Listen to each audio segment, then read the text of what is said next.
Elizabeth Warren gains in the polls. Democrats struggle with their own radicalism, and President Trump's Afghanistan policy collapses into chaos. I'm Ben Shapiro. This is The Ben Shapiro Show.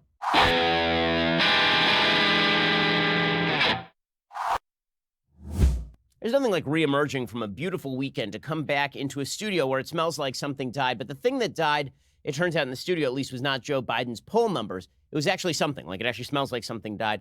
We'll get into Joe Biden's poll numbers, not the dead thing that is in the studio, in just 1 second. But first, you may have been noticing that the price of gold is rising. Why is the price of gold rising? Well, because as geopolitical uncertainty takes a toll on the markets, people are rushing for safe havens in bonds and in gold. Okay, the fact is that geopolitical tensions are rising. You can just read the news or listen to this show. One consequence has been a 5-year high in gold prices. Recently, Iran announced it will break the uranium stockpile limit they agreed to under the nuclear deal. That is not a coincidence that gold prices have been rising. China, of course, our trade war with China is having a toll on the economy, and this is also causing gold to rise. Well, the fact is that if you are looking to diversify into gold, there's only one choice that you should be using, and that is the folks over at Birch Gold. I know the folks over at Birch Gold. I've been talking about them for years. I trust them. Gold is a hedge against inflation, a hedge against uncertainty and instability. My savings plan is diversified, and yours should be too. I'm not saying take all your money and throw it into precious metals. I'm saying at least part of your savings plan should be in precious metals because it helps protect you against the vicissitudes of the market. Birch Gold Group has thousands of satisfied customers, countless 5-star reviews, an A+ rating with the Better Business Bureau. Contact Birch Gold Group right now. Get a free information kit on physical precious metals. See if diversifying into gold and silver makes sense for you. This comprehensive 16-page kit reveals how gold and silver can protect your savings, how you can legally move your IRA or 401k out of risky stocks and bonds into a precious metals IRA if that's something you are interested in. To get your no-cost, no-obligation kit, text BEN to 474747. Again, text BEN, my name, to 474747. Okay, so we begin this week, which is a big debate week, right? Because later this week is the first debate in which Elizabeth Warren and Joe Biden will share a stage. Bernie Sanders will be there too. In all likelihood, this turns into a gang attack on Joe Biden by Bernie Sanders and by Elizabeth Warren and by Kamala Harris and by Cory Booker. And that's because the dynamics of the race have shifted somewhat. Right now, if you are Kamala Harris or Cory Booker, what you are figuring is that Elizabeth Warren looks like she is taking a huge chunk of Joe Biden's white support. And if Joe Biden should collapse, is the black support that Joe Biden currently has, is that support going to shift over to Elizabeth Warren? Or is it more likely that it shifts over to somebody like a Kamala Harris or to somebody like a Cory Booker, which is why they're still in the race? Meanwhile, Bernie Sanders is still clinging to the hope that he is the great progressive alternative to Joe Biden, not Elizabeth Warren. And that hope is not completely unsupportable. The fact is that there are several polls that show that Bernie Sanders on a national level outpolls Elizabeth Warren. But Elizabeth Warren is doing really well in a lot of these early states, and it's still extremely early, and Joe Biden continues to gaffe and gaffe and gaffe and gaffe. He's an extraordinarily weak frontrunner. As I've been saying for months, Joe Biden's best day would be his first day, and that has been obviously true. Over the weekend, Joe Biden stumbled some more. He was in Manchester, New Hampshire, and he continued to gaffe. Limit it to 4 years. I believe history will look back in this presidency as an aberrant moment in time. But if Donald Trump is reelected, Freudian slip, if Donald Trump is reelected, he will forever and fundamentally alter the character of this nation. Donald Trump. Donald Trump does pose an extra threat to this. It's not hypothetical, his threat to this nation. Man, Joe Biden, a lot of scrambled eggs up there. My goodness. He poses an extra threat. He's going to be bad. He's going to be bad, guys. Tim Ryan, who's a fellow presidential candidate, he's going nowhere. But his statements about Joe Biden's mental state, this is obviously true. Here's Tim Ryan explaining that Joe Biden's mental state is a bit of an issue here, guys. Well, I mean, he went on Colbert to address this very issue. It's not like I said something that a lot of people aren't thinking, or he wouldn't have went on Colbert to talk about it. So this is an issue. We have to be honest with each other. There's so much at stake in this election. We can't just put somebody up there who can't beat Donald Trump, whether it's on the issues or on the issues of energy or lack of clarity. Like, we've got to be very clear. And I believe that I'm that person or I wouldn't be running. Yeah. And so people can support my campaign and go to Tim Ryan for America. Yeah, nobody's doing that. But everybody is acknowledging that Joe Biden is stumbling and bumbling and bumbling and stumbling, Chris Berman style. But he's not going to make the end zone. He's going to be knocked out of play probably by the time we hit the 30-yard line here, because the fact is that Joe Biden has no momentum, none. All it takes right now is a solid love tap from Elizabeth Warren, and Joe Biden has a serious, serious problem on his hands. And Elizabeth Warren may not deliver it. What her smart strategy here made it be completely inoffensive. Let somebody else slap at Biden. Let him continue to recede back to the field. She's just quietly gaining. She doesn't have to land a knockout blow on him. In fact, I think that will be her strategy a little bit later this week. I think that Elizabeth Warren is banking on the fact that the media love Elizabeth Warren. For months, we've heard nothing but that Elizabeth Warren has a plan for everything. Now, her plans are bad. Her plans don't make any sense. But they keep saying it. Why? Because you have to understand that when you're a member of the coastal media, when you are writing for the New York Times or the Washington Post or the Los Angeles Times, you are a member of a particular elite. And this elite usually means you went to a good university. It means that you've been hanging out with people who think like you for a long time. And the biggest thing is that you don't want to be seen by all the people who surround you as unintelligent. The coin of the realm in coastal elite circles is not that you're the most moral person in the room, not that you're the best person, not that you give the most charity, not that you attend church the most. The coin of the realm is that you're the smartest. That's the thing that matters more than anything else. My friend Dennis Prager is constantly saying that, when it comes to parenting, what parents should focus on is producing good children, not kids who went to an Ivy League school. But very often, that sense of values is reversed when it comes to assessment of merit in the media. So in the media, anything that makes people feel intelligent makes them really excited. Elizabeth Warren makes them feel intelligent. She's a Harvard Law professor. She's obviously articulate. She's written books. She's read books. And this makes them feel super good about themselves. They love Elizabeth Warren, and that says something about you. You have to understand that when you're voting on the left, I mean, it's true on the right also, but I think it's more true on the left at this point. The way you vote is seen as a moral imprimatur on you, not on the candidate. It's not that you are granting your moral imprimatur to the candidate. It's that your support of the candidate says something about you. So if you're a Bernie Sanders supporter, what that says about you to everyone else is why people put bumper stickers on their car. What it says to everyone else is that you are passionate about the issues. That you're passionate about inequality. It doesn't say anything about your intelligence. It says that you are passionate. And if you're a supporter of Kamala Harris, it means that you're someone who believes in criminal justice reform and racial equity. And if you're somebody who supports Joe Biden, it says that you're sort of a reasonable elder statesman in the party, which is why you're not seeing a lot of bumper stickers, because who wants a bumper sticker that says, I'm a reasonable elder statesman person, right? That's not something.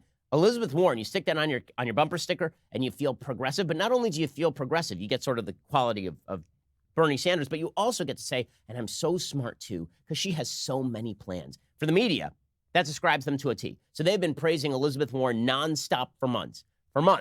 Right? First, they tried to run interference for her after her whole ridiculous, I'm not a Native American, but I am a Native American gaffe. They tried to pretend that her DNA test actually exonerated her on that particular claim.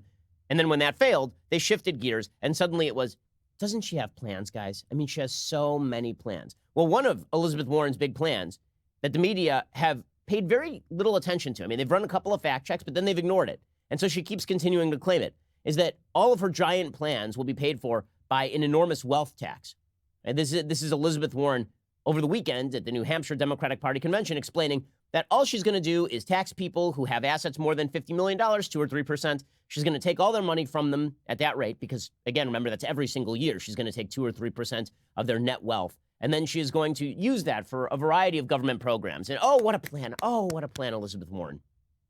Your first $50 million free and clear.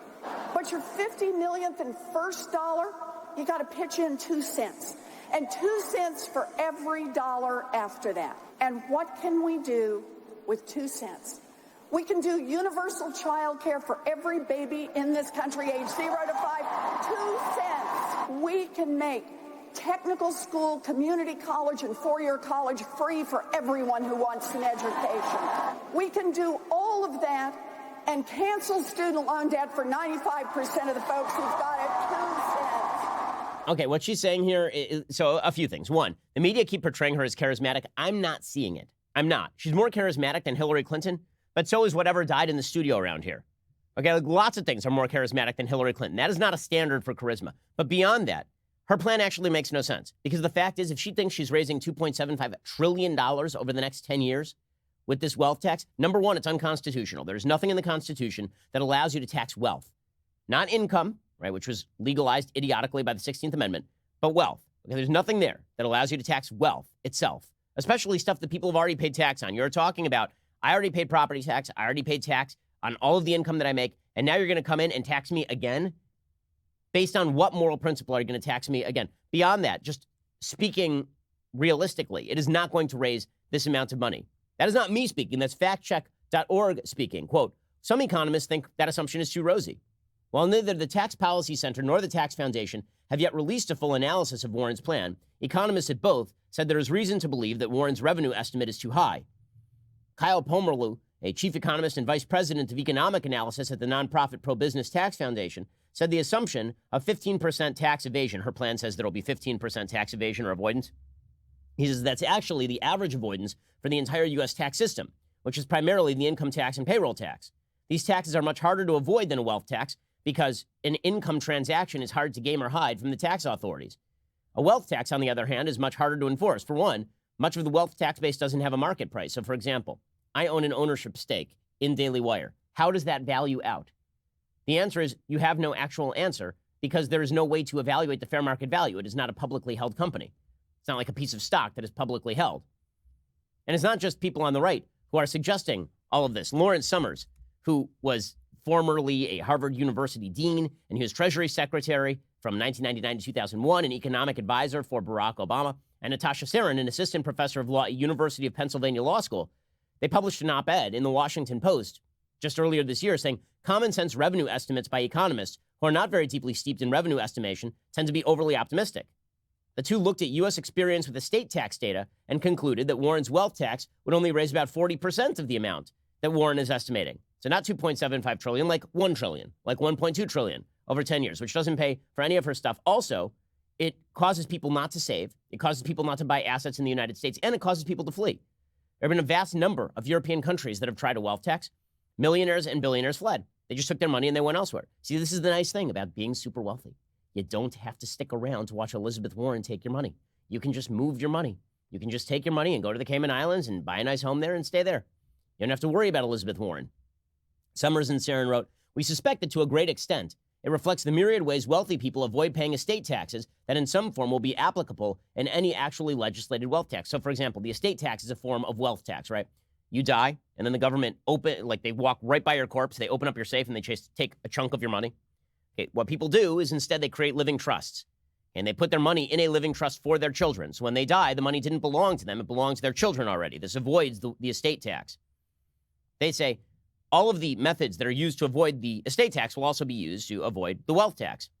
They say these include questionable appraisals, valuation discounts for illiquidity and lack of control, establishment of trusts that enable division of assets among family members with substantial founder control, planning devices that give some income to charity while keeping the remainder for the donor and beneficiaries, tax-advantaged lending schemes, and other complex devices known only to sophisticated investors.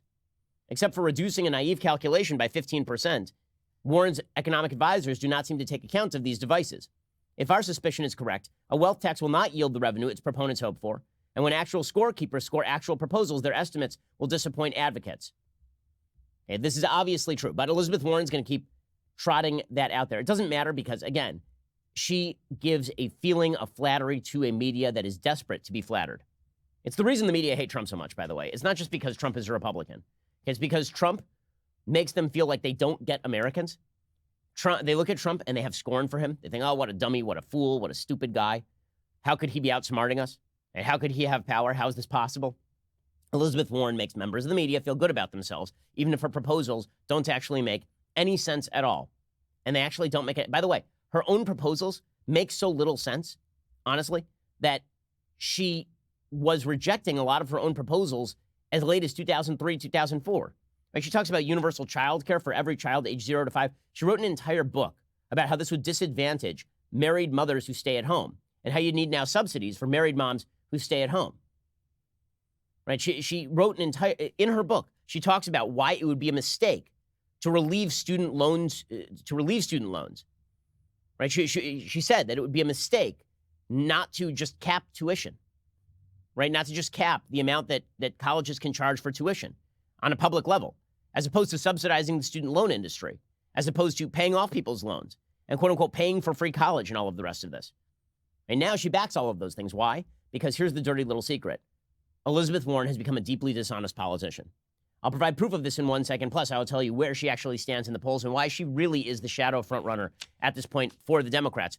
First, I don't go to the post office anymore. Why? Well, it takes a lot of time. I have to get all my stuff, put it in the car. I have to go drive to the post office. I have to wait in the line. There's a lot of great stuff at the post office, but do I really want to wait in line or get in the car and do all those things?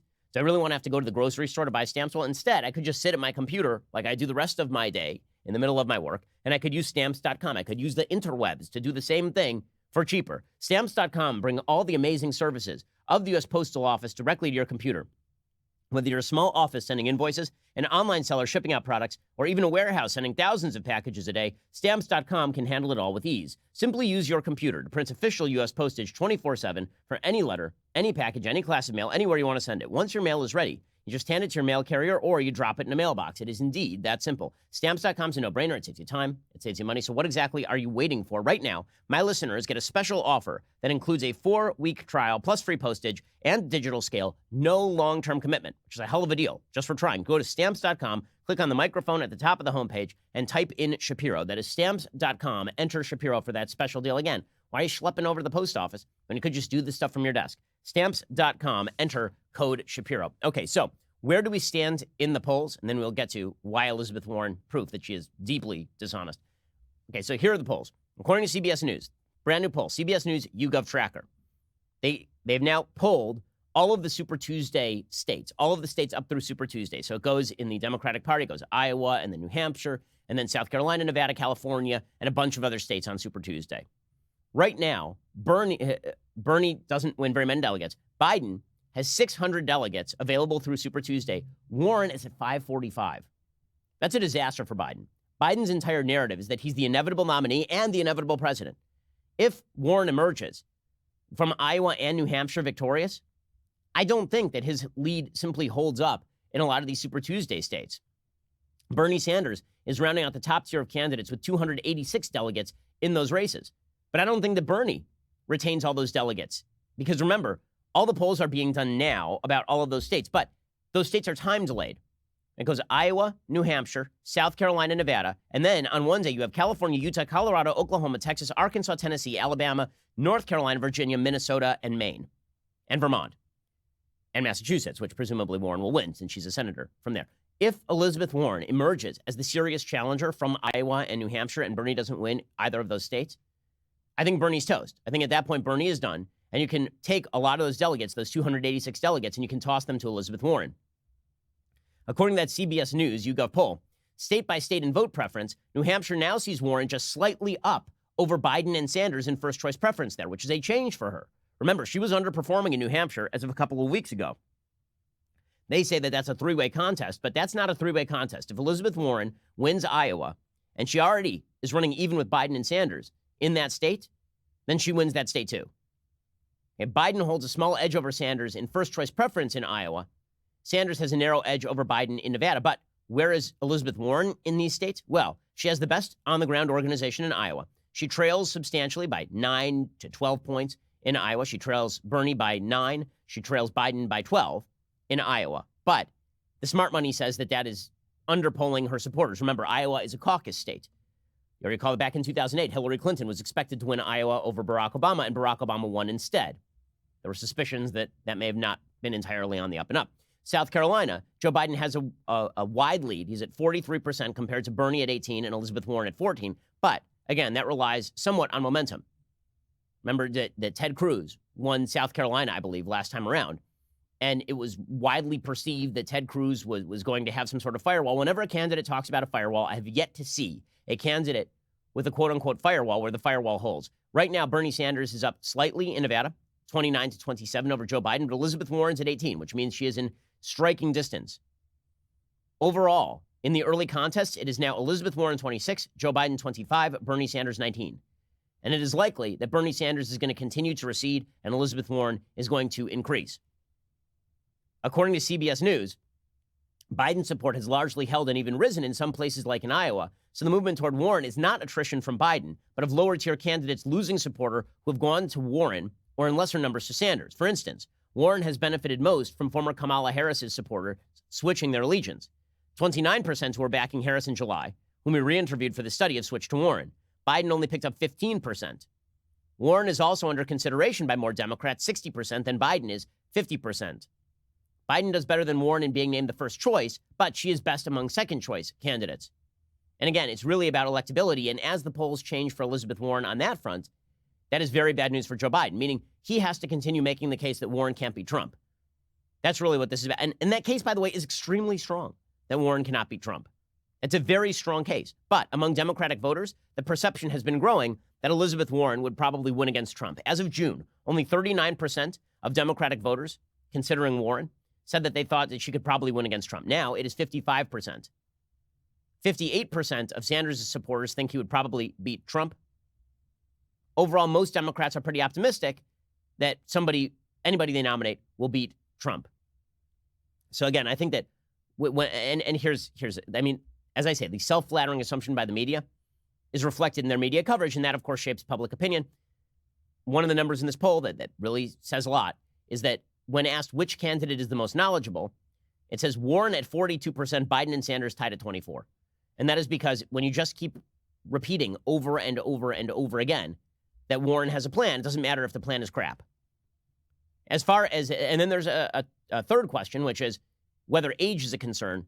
66% of Democrats say that Joe Biden, that age is not a concern, but 31% say that he's too old. 37% say that Sanders is too old. Only 5% of Democrats say that Warren is too old. So more evidence of Joe Biden stumbling and bumbling about the campaign trail is not going to be good for him either. And 46% of Democrats say that they would be enthusiastic about Elizabeth Warren as the candidate, compared to 38% for Sanders and only 29% for Joe Biden. So again, these are bad numbers for Joe Biden. He looks very weak. Right now, among Democrats, they asked which message is more attractive to you. You want a candidate who is more progressive than Obama, or a return to the country before Trump? Only 40% said they want a return to normalcy. 60% say they want a more progressive candidate than Barack Obama was. So these are bad numbers for Joe Biden. And Joe Biden is weak. And again, I don't think that Warren is really going to go after Biden in a serious way. I think she's just going to assume that Biden is going to fade into the Brigadoon-like fog. And I think that she's probably correct about that. Now, there's a problem, which is that all of the talk about Elizabeth Warren being supremely honest and non-Clintonian is a lie. That's a real problem for her, because she has yet to meet serious public scrutiny. Remember, the Elizabeth Warren who built up a public profile from 2003 to 2008 is not the same as the Elizabeth Warren now running for president. We talked about this last week. The Elizabeth Warren from 2003 to 2008 was actually a fairly interesting progressive figure who thought differently on school vouchers and student loans, who thought seriously about issues like bankruptcy. Now she is just a rubber stamp progressive who sounds a lot like Bernie Sanders. And here's the proof. Today, there's a piece from Jonathan Allen at NBC News talking about how Warren and Clinton are talking behind the scenes. Which is Warren's worst nightmare, right, is that she's perceived as the second coming of Hillary Clinton. That is not what you want to be. According to Jonathan Allen, Elizabeth Warren's team doesn't want to talk about Hillary Clinton, but that doesn't mean the 2020 presidential candidate isn't talking with her party's 2016 nominee. The two women have kept a line of communication open since the Massachusetts senator decided to run for president, though only a conversation around the time of Warren's launch has been previously reported, according to several people familiar with their discussions, who spoke to NBC on the condition of anonymity because of the political sensitivity of private interactions. It's hard to know exactly how many times they've reached out to each other, or precisely what they've discussed, in part because neither camp wants to reveal much of anything about their interaction, and in part because they have each other's phone numbers, and there are many ways for two high-powered politicians to communicate that don't involve their staffs. One source was aware of just one additional call between Warren and Clinton since then, but a person close to Clinton said the contact has been substantial enough to merit attention, describing a conversation between the two as seemingly recent because it was front of mind for her. That has clearly not gone unnoticed. I think she really appreciates that, the person close to Clinton said. Well, Warren making overtures to Clinton is definitely different than Warren just a few years ago. I'll explain momentarily. First, let's talk about what you're going to do with your business. It's getting late in the year. We've now passed summer, and that means you better rev up for the end of the year. As vacation season wraps up and you fall back to your normal routine, you need to get your stuff done with LegalZoom before we hit end of year. There is an urgency to getting your business on track before we hit 2020. Right now, LegalZoom is making it easier to say so long to summer by saving you 10% off the things you need to accomplish. For all you entrepreneurs that haven't set up an LLC, DBA, or S-Corp for your business, now would be the time to save money. And if you've been meaning to wrap up your last will or living trust, but you can't seem to find the time, take a moment, do the right thing for your family, make sure they're taken care of. If you get confused or have questions, don't let that slow you down either. LegalZoom isn't a law firm. Their network of independent attorneys and tax professionals can give you the advice you need to make the right decisions. Look, LegalZoom is so good that I'm a lawyer. When I have to do legal documents and I don't feel like spending a ton on hourly fees, LegalZoom is where I go. I've been doing this for years, long before they were an advertiser. Save 10% for a limited time on the things you've been meaning to do with LegalZoom. Just go to LegalZoom.com right now. Use code BEN at checkout. LegalZoom, where life meets legal. Go check them out right now. LegalZoom.com. Use code BEN at checkout. LegalZoom is where life meets legal. So again, Elizabeth Warren is now reaching out to Hillary Clinton. And this is very different from Elizabeth Warren talking about Hillary Clinton as of her book, The Two Income Trap, in 2003. Glenn Kessler wrote about this for the Washington Post just a couple of years ago.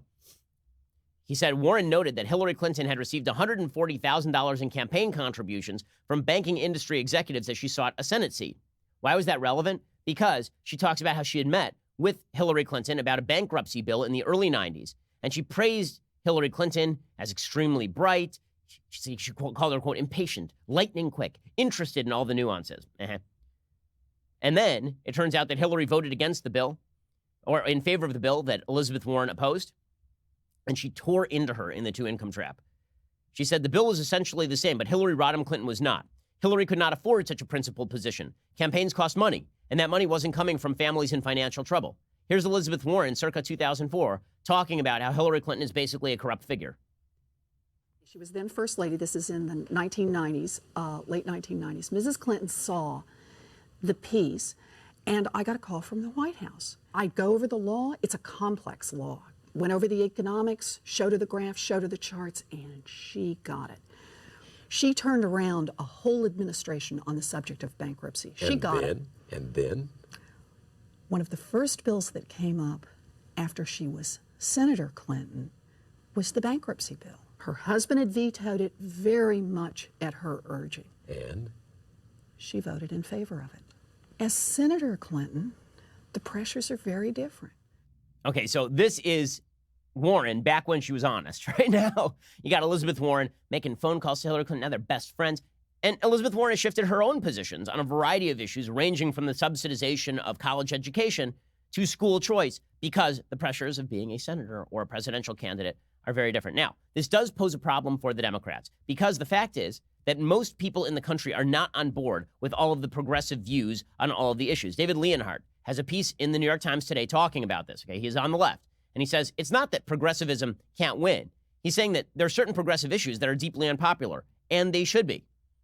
Right? He points out a couple of issues as an example. He says the first is the idea of decriminalizing border crossings so that the illegal entry into this country would only be a civil violation. Supporters of the idea, says Leonhardt, make intricate technocratic arguments about how decriminalization won't make the border less secure. But most voters tune out. They don't buy the long explanations for why the policy doesn't mean what it certainly seems to mean, less border enforcement.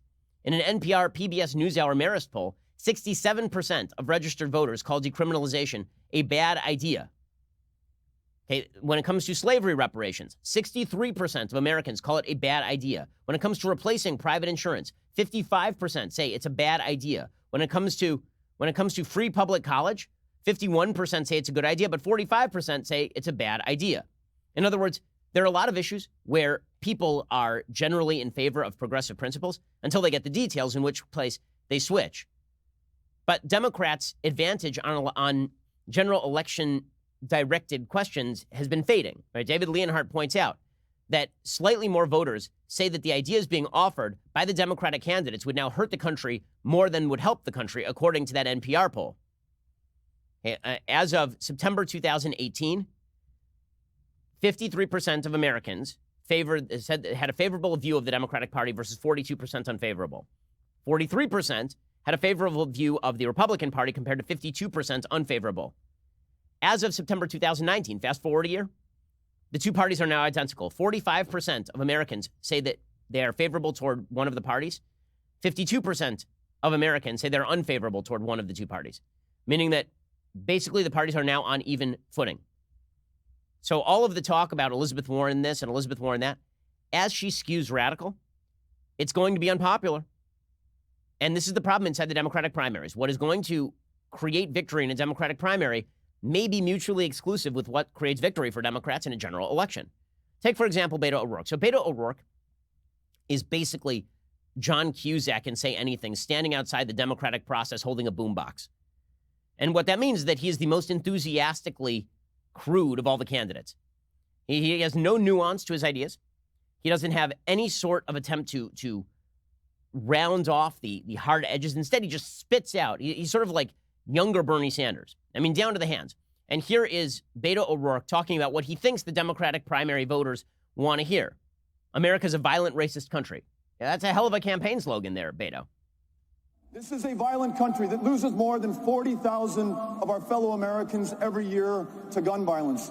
And this is a country that has been defined by foundational, systemic, endemic racism since the very founding of this country, August 20th of 1619. The first time that a kidnapped African was brought here against his will and made to serve as a slave to build the greatness and the success and the wealth of this country, which his descendants would never be able to fully participate in. This is the reality of the United States of America, and sooner or later, it was going to find us. Okay, I mean, that's a hell of a campaign slogan. America was founded in crap, and now it's still crap, and it was going to come back to haunt us. That sounds great, Beto. I mean, dude needs to go back to his Ivy League education, his rich parents paid for, and smoke a bong and chill, because he is just, he's ridiculous. I mean, and then Beto went further. He said we should legalize 10 million illegal immigrants. This is a hell of a campaign slogan right here from Beto O'Rourke. But again, Beto thinks that he is representing the id of the Democratic Party. He's hoping that if he says the F word a lot, if he just says, bruh, F it, if he says that a lot, and then he also says America sucks, that he'll somehow win the nomination. We're going to legalize the presence of more than 10 million in the United States, beginning with dreamers who will never again fear deportation back to a country they do not know, because we will make them U.S. citizens in this, their true home country. Okay, so again, if this is where the Democratic Party wants to go, and Elizabeth Warren is closer to this than she is to Joe Biden, that's a real problem. For Rahm Emanuel, who is the chief of staff to Barack Obama and is certainly no right-winger, he says, listen, these positions are untenable. You are not going to be able to win a general election on these bases.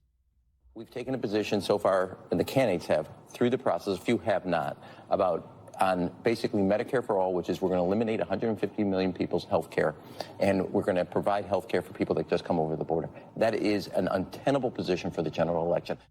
Okay, and of course, Rahm Emanuel is exactly right. That's coming from a guy who is so passionate about his left-wing agenda. He used to drop he was literally called Dead Fish Emanuel. He would drop dead fish in the lockers of Congress people that he didn't like in order to try to get them to vote with him, like to threaten them when he was in Congress. I mean, that guy is not a softie on politics by any measure, and he's looking at the Democratic Party going, you guys are skewing way too far to the left, and that right there is the problem for Elizabeth Warren. Now, in a second, we're going to talk about the Republican case for 2020.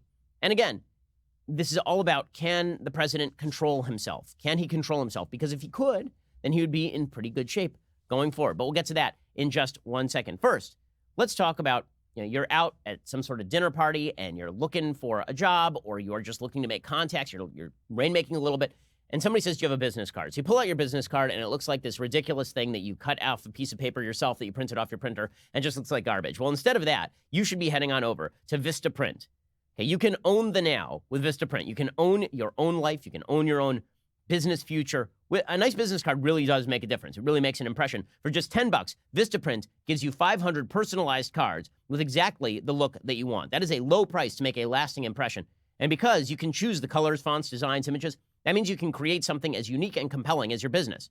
As if you needed any more reasons to choose Vistaprint, you can feel good knowing that Vistaprint also uses only carefully selected inks, responsibly sourced paper stocks. Your satisfaction is 100% guaranteed, or your money back. They will make it right. I get handed a lot of business cards. I will admit that the look of the business card does make a difference into whether I hand it off to my assistant or whether it goes in the garbage pail. Vistaprint wants you to be able to own the now in any situation, which is why our listeners will get free shipping on all business cards, any style, any quantity. Just go to Vistaprint and enter promo code Shapiro2.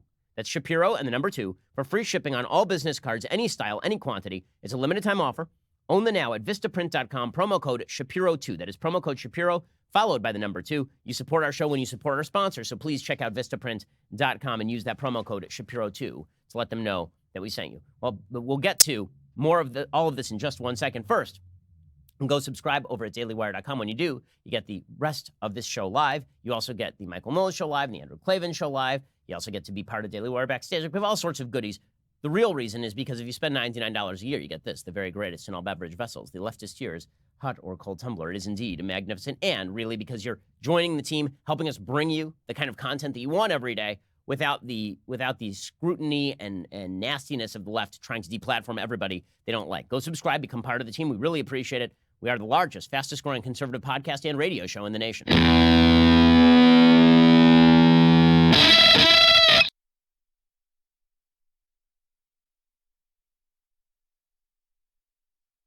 Well, before we leave the Democrats entirely, I would be remiss if I did not point out that the most incompetent candidate on the Democratic side of the aisle is not, in fact, Joe Biden. It is Kamala Harris. Remember that time when Kamala Harris seemed like she was skyrocketing toward the nomination? Remember there was that first debate where she talked about busing and she attacked Joe Biden. Everyone's like, wow, that was incredible.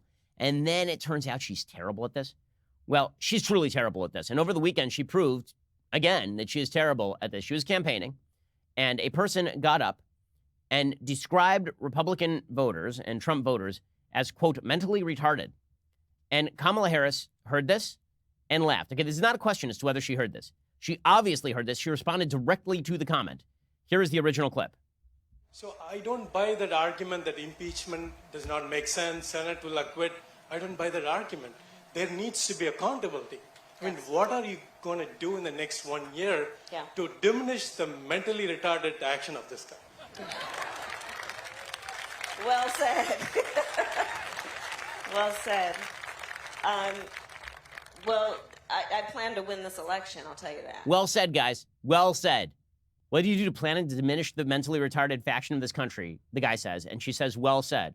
Well, I mean, she is in favor of eugenic abortion, so that would be one thing, presumably, that she'd be in favor of, because she's a terrible person who believes terrible things. But, I mean, that the term mentally retarded, I'm old enough to remember when that was considered a really, really bad thing, because it is a bad thing. Mocking people who have a mental disability is a ridiculous, ridiculous thing. Now, here's the funny part, right? Kamala Harris is asked about this, and then she's like, well, I never heard it. You literally responded to the guy. You literally responded to that human being.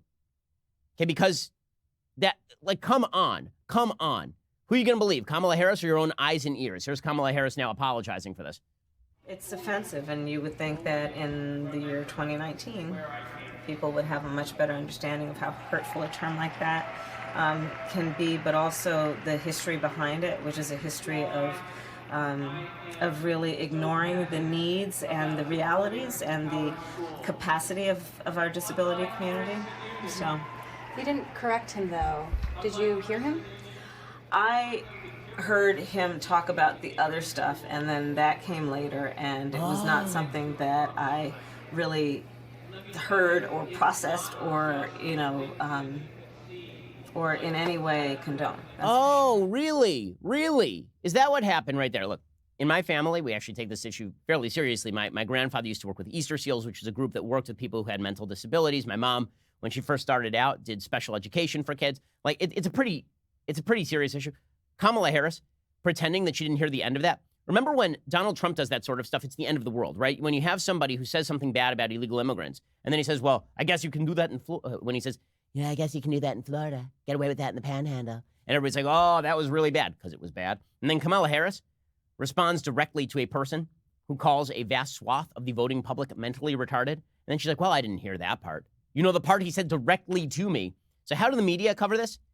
If this doesn't tell you everything you need to know about the way the media covered this, NBC News' headline, you ready? Senator Harris apologizes for appearing to laugh in response to man who described President Trump's actions as mentally retarded. Appearing to laugh. Appearing. Like, appeared. She laughed. We saw it. We heard it. Appeared. It's all good. It's all good, guys. Well done, media. Okay, now to the Republican side of the aisle. Now, the fact is that Democratic radicalism should be an opportunity for President Trump. As I have been saying for years on end, all President Trump has to do is be quiet. That's all he has to do, because it turns out that reality has a fairly conservative bent on issues like illegal immigration. You know, saying that we should keep track of the people who are in the country, that we should make sure that we know who is entering the country, this seems like it makes a certain amount of root sense, especially when you get stories like this one out of Montgomery County. Okay, according to Dan Morse, Montgomery County's top elected official Mark Elrich stood before a bank of TV cameras this summer to praise the county's diversity and promised the most limited of cooperation with federal immigration agents. I'd say we've learned how to manage immigration pretty well, he said, without a lot of drama and nonsense.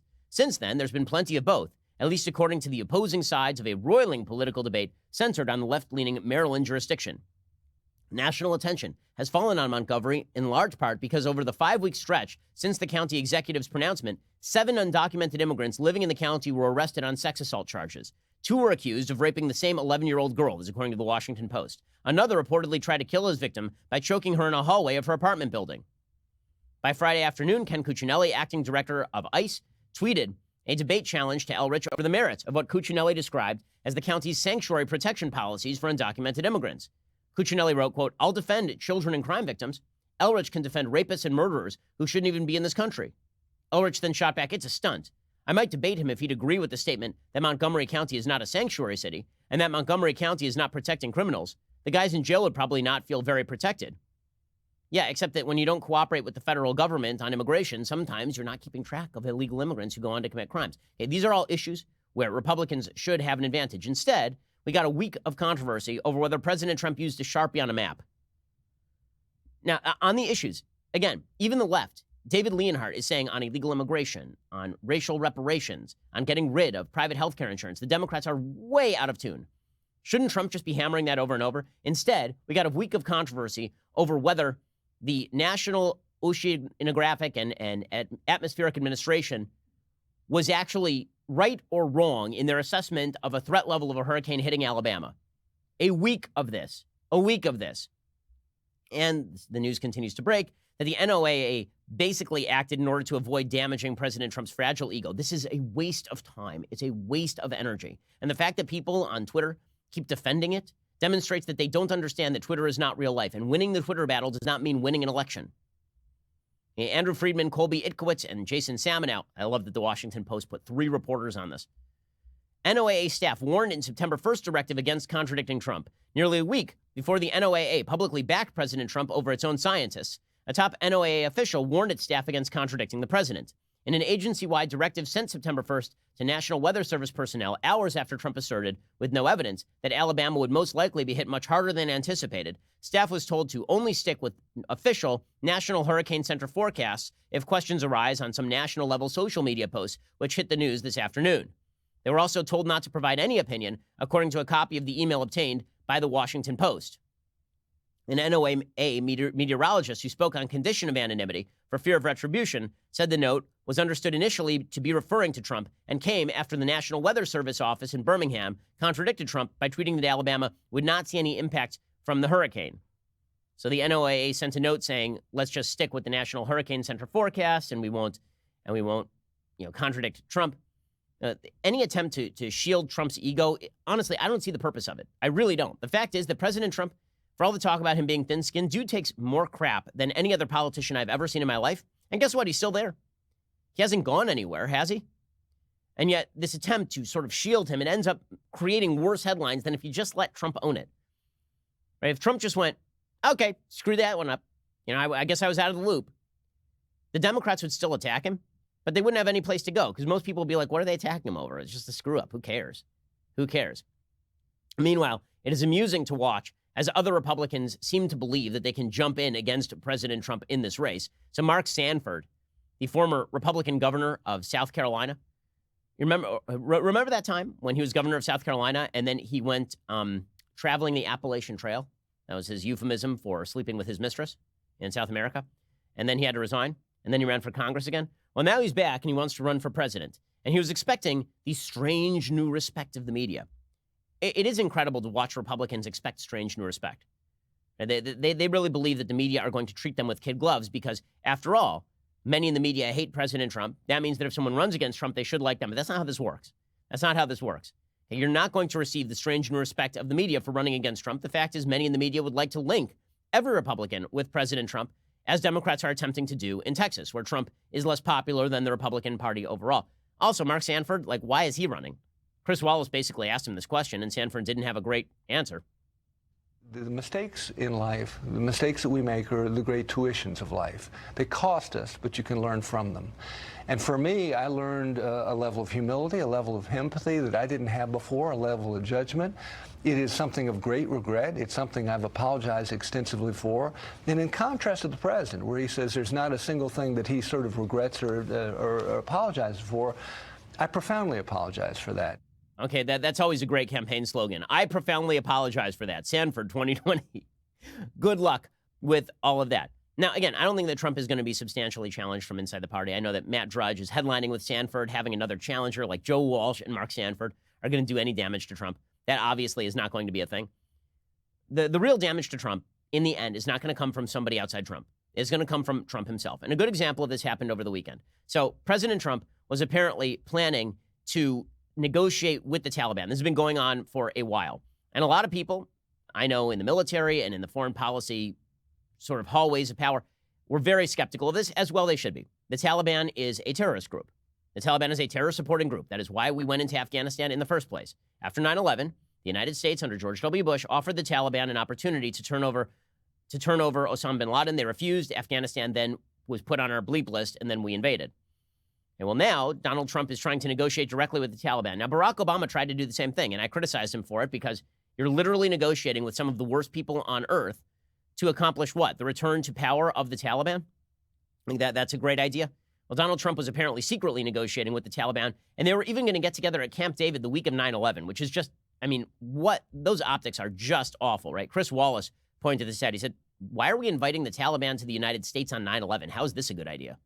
We don't think that back home in the region they would take advantage of the fact that they were at Camp David on the 18th anniversary of 9/11. We're kidding ourselves. Enormous psychological. But that was going to be true whether or not they had, killed this one U.S. soldier or not. That's why I question the whole idea of holding a meeting. He talks about, well, this deal would bring peace, but it wasn't going to bring peace. I mean, as we know the outlines of it, there was no national ceasefire. There was no assurance that there was going to be a deal between the Afghan government and the Taliban. There was no guarantee that they were going to protect women. I mean, the deal as we saw it, the tentative deal in principle, did that make sense? And the answer is the tentative deal in principle did not make any sense. President Trump blew it up over the weekend. Now, again, blowing up a bad deal is not a bad thing. Announcing secret negotiations and blowing them up at the same time is not particularly smart foreign policy. Trump tweeted out, unbeknownst to almost everyone, the major Taliban leaders and separately the president of Afghanistan were going to secretly meet with me at Camp David on Sunday. Nothing says secret meeting quite like blowing it up on Twitter. Said they were coming to the United States tonight. Unfortunately, in order to build false leverage, they admitted to an attack in Kabul that killed one of our great soldiers and 11 other people. I immediately canceled the meeting and called off peace negotiations. What kind of people would kill so many in order to seemingly strengthen their bargaining position? They didn't. They only made it worse. If they cannot agree to a ceasefire during these very important peace talks and would even kill 12 innocent people, then they probably don't have the power to negotiate a meaningful agreement anyway. How many more decades are they willing to fight? Well, I mean, the answer is you're negotiating with them, right? So a lot. Also, what kind of people would kill an American soldier? What kind of people would shield Al-Qaeda? What are you talking about? What are you talking about? You're literally talking, why are the Taliban such bad people? I have an idea, like right here in the back. I have an idea, the Taliban being bad people.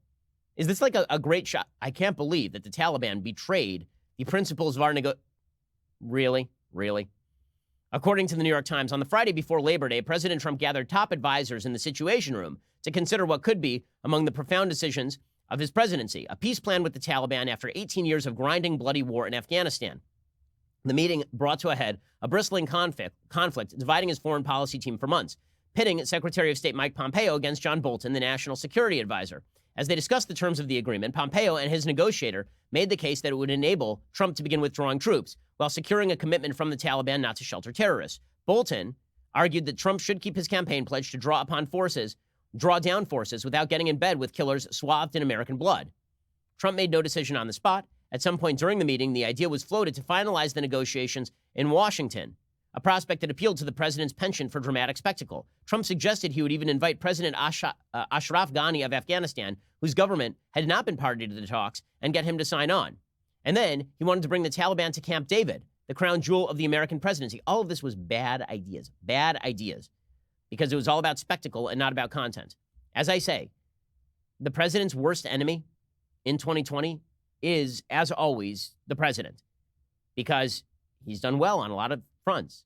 He's done well when it comes to judges. He's done well when it comes to the economy. He's done well when it's come to regulations. But his instinct for the dramatic is a real negative for him, and it could hurt him badly come 2020. Okay, time for some things I like and then things I hate. So, things that I like. So, if you're interested in a lot of the stories that have been coming out about AI, and it's about the nature of the human brain and the possibility of networking in with other brains. There was a story this week about this, about how it could change human existence as we know it. You could read each other's thoughts, and it could create network thinking and all of this. It may raise some serious questions about free will and the soul. And this brings to mind a book that I recently read by J.P. Moreland, who's a philosophy professor over at Biola University. And it's called The Soul, How We Know It's Real and Why It Matters. Now, this is kind of a fascinating conversation because obviously if you're a materialist, you believe that the brain is all there is no such thing as a soul. Mental phenomena are basically just what they have termed to be, you know, outgrowths of just mental activity. They are kind of false positives that effectively your mental activity, your feeling of consciousness is not real. It's just your brain firing. It's just neurons firing. There's nothing separate. You don't have free will. You can't make your own decisions. I think this is a really interesting and important debate. And as part of the debate, you should check out J.P. Moreland's book, The Soul, because the fact is, if we don't have free will, that has some pretty significant ramifications for our politics and for our decision-making. If we don't have the capacity to think freely, if biology is all there is and there's no afterlife, that changes the math of it. All of these are interesting and fascinating debates that lie at the root of Western civilization, as I talk about in my own book, The Right Side of History. This book is well worth reading, J.P. Moreland. Okay, time for a quick thing that I hate. So now we're in the game of playing, according to the media, we are going to play Who Took a Picture with Whom. Now, it's funny, we didn't play this for years when there were pictures of Barack Obama with Louis Farrakhan. Then it was like, oh, you know, he was an event, man. Like, why are you making a big deal out of Barack Obama with Louis Farrakhan? And he was just, Bill Ayers was just some guy from the neighborhood. You know, Barack Obama and Jeremiah Wright, you know, he went to his church, but did he really mean it? Sure, he titled the second book after a speech from Jeremiah Wright, but did that really mean anything? Well, now we're in the business of, you took a picture with a guy once? That means that you and he are in absolute cahoots. I've experienced this myself, right? I was in a picture with Steve King because I went and I spoke at a congressional breakfast in Washington, D.C. This would have been 2-3 years ago, before Steve King's big blow about white nationalism. And so every time Steve King is in the news, people throw that picture out there as though there aren't pictures of me with literally dozens of Congress people, including with some Democrats, right? You know, but apparently that's the way this now works, is that if they can catch you in a picture with somebody, very bad. They did this to Jordan Peterson also. Jordan Peterson was in a picture with a guy who's wearing a shirt about Islamophobia. That was a silly shirt. And Jordan got in trouble because the guy wore a shirt. Okay, now this is the way that this is going to be played. So now they're doing this with Lindsey Graham. So Lindsey Graham, according to the Washington Post, appeared in a photo with Geert Wilders, a controversial Dutch parliamentary leader with anti-Islam and anti-immigrant views, while both attended a European security conference in Italy. Wow, they were in a picture together? That's unbelievable. I mean, that must mean, you know, there are pictures of me with people on the left. That must mean that I'm on the left, obviously. There's a picture of me standing next to Larry Wilmore. We must agree on everything. And that's the way this works now. There are pictures with me with all sorts of people, tens of thousands of people, in fact. Presumably, I agree with all of them on everything. And it's very bad that we were in a picture together. Now, there are certain people who are so obviously evil, you don't want to be in a picture with them, right? Somebody is wearing a Nazi uniform. You're not going to be in a picture with them. But do I know that Lindsey Graham knows everything about Geert Wilders, or was he just some guy who he had sort of a baseline level of knowledge about, but not enough to say I'm never taking a picture with that guy? It is a really, really stupid game. And play stupid games, win stupid prizes. That is the way that the modern media currently work. Okay, we'll be back here a little bit later today with 2 additional hours of content. Welcome to the week. There's going to be a big Democratic debate later this week. We're going to be building up in prep for it. So exciting. We'll see you here a little bit later, or we'll see you here tomorrow. I'm Ben Shapiro. This is The Ben Shapiro Show.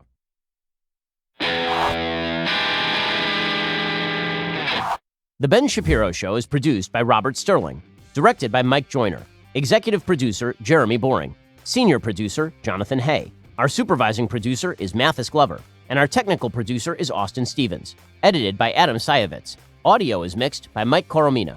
Hair and makeup is by Jesua Olvera. Production assistant Nick Sheehan. The Ben Shapiro Show is a Daily Wire production. Copyright Daily Wire 2019. On the Matt Walsh Show, we're not just discussing politics. We're talking culture, faith, family, all of the things that are really important to you. So come join the conversation.